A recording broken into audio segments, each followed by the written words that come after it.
بسم اللہ الرحمن الرحیم السلام علیکم ورحمۃ اللہ وبرکاتہ۔ انا للہ و انا الیہ راجعون۔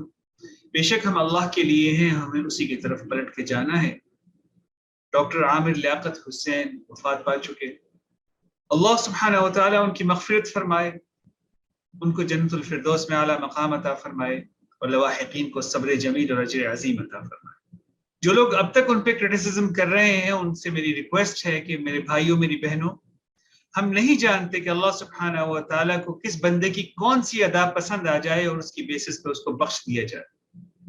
ڈاکٹر صاحب کے کریڈٹ پہ بہت سارے بڑے بڑے کام ہیں جو انشاءاللہ ان کی بخشش کا ذریعہ بن جائیں گے، لیکن ہم نیگیٹو کرٹیسزم کر کے اپنے لیے وبال تیار کر رہے ہیں، اس سے بچنا چاہیے۔ ڈاکٹر صاحب خود تو چلے گئے، لیکن بہت سارے سوال اور بہت ساری لرننگز میرے اور آپ کے لیے چھوڑ کے چلے گئے۔ چند پوائنٹس میں آپ کے سامنے رکھتا ہوں، ان کو اس نیت سے سنیے گا کہ اس سے ہم نے اپنی زندگی بہتر کرنی ہے انشاءاللہ۔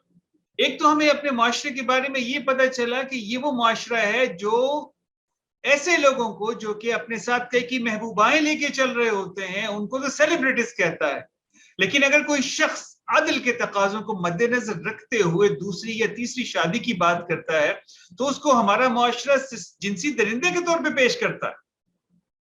پہلی بیوی کہتی ہے دوسری کو لانے سے پہلے مجھے نکالو، اور دوسری کہتی ہے پہلی کو نکالو پھر میں تمہارے گھر میں آؤں گی۔ There is no support for this۔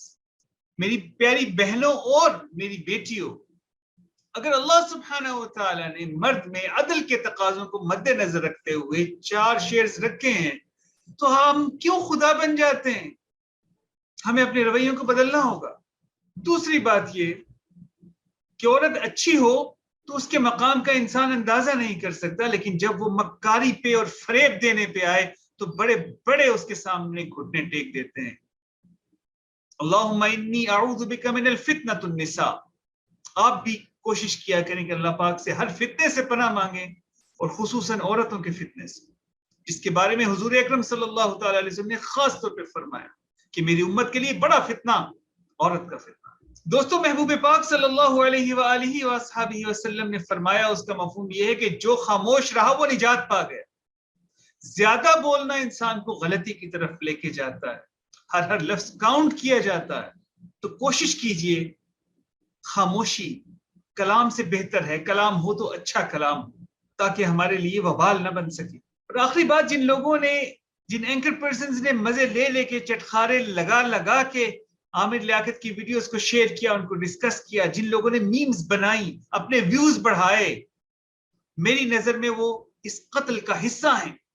ابھی آپ سے کوئی نہیں پوچھے گا، کوئی عدالت آپ کو سزا نہیں دے سکتی، لیکن یاد رکھیے اللہ کی عدالت موجود ہے۔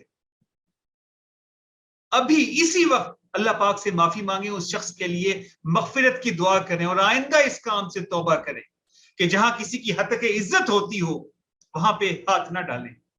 رب کعبہ کی قسم، اگر ہم اپنے گریبانوں میں جھانکنے والے بن جائیں نا تو ہم دوسروں کی عیب نہ ٹٹولیں۔ اللہ سبحانہ و تعالی ہمیں راہ مستقیم پہ استقامت عطا فرمائے، اپنی غلطیوں کا ادراک عطا فرمائے، توبۃ النصوحہ کی توفیق عطا فرمائے۔